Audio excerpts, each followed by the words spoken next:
శ్రీమాత్రే నమః. శనీశ్వర అనే పదంలో ఈశ్వరతత్వం కూడాను దాగి ఉంది.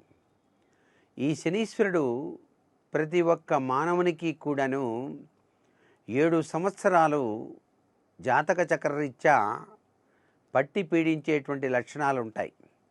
అర్ధాష్టమ శని కూడాను కొంతమందిని వేధిస్తూ ఉంటుంది. అయితే ఈ శని మందుడు కాబట్టి మందుడైనటువంటి శనీశ్వరుణ్ణి ఆముదంతో గనక అభిషేకార్చన చేసినట్లయితే తప్పనిసరిగా శాంతిస్తాడు అని శాస్త్రం. చాలామంది నువ్వుల నూనెతో స్వామివారికి ఆ శనీశ్వరునికి అభిషేకం చేసేటువంటి విధి విధానం ఉన్నది.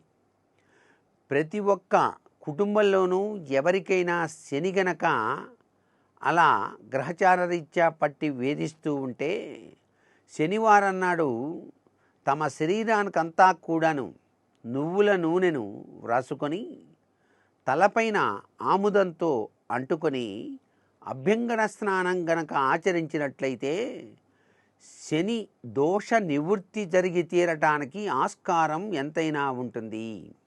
అలాగే శనివారం నాడు నువ్వులు బెల్లం కలిపి గోమాతకు గనక సమర్పించినట్లయితే శని దోష నివృత్తి జరగడానికి ఆస్కారం ఉంది.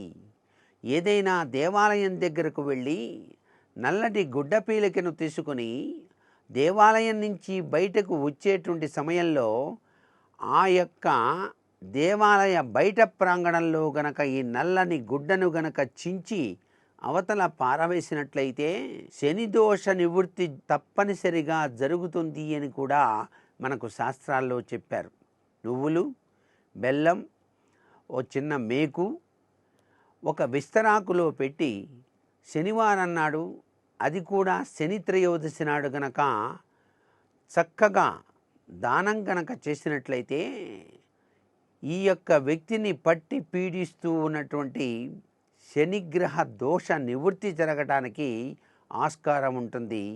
అంతేకాకుండా వెంకటేశ్వర స్వామి దర్శనం కూడాను శని దోష నివృత్తికి సాక్షీభూతంగా నిలుస్తుంది. ఆ 7 కొండల వాడు చేసేటువంటి ఆ యొక్క లీలా వినోదం వెనకాల శని యొక్క బాధల్ని కూడాను తొలగించేటువంటి దివ్యవంతమైన శక్తి సంపన్నత కలిగి ఉన్నది అనే విషయాన్ని గుర్తెరుగుతూ సర్వే జనా సుఖినో భవంతు.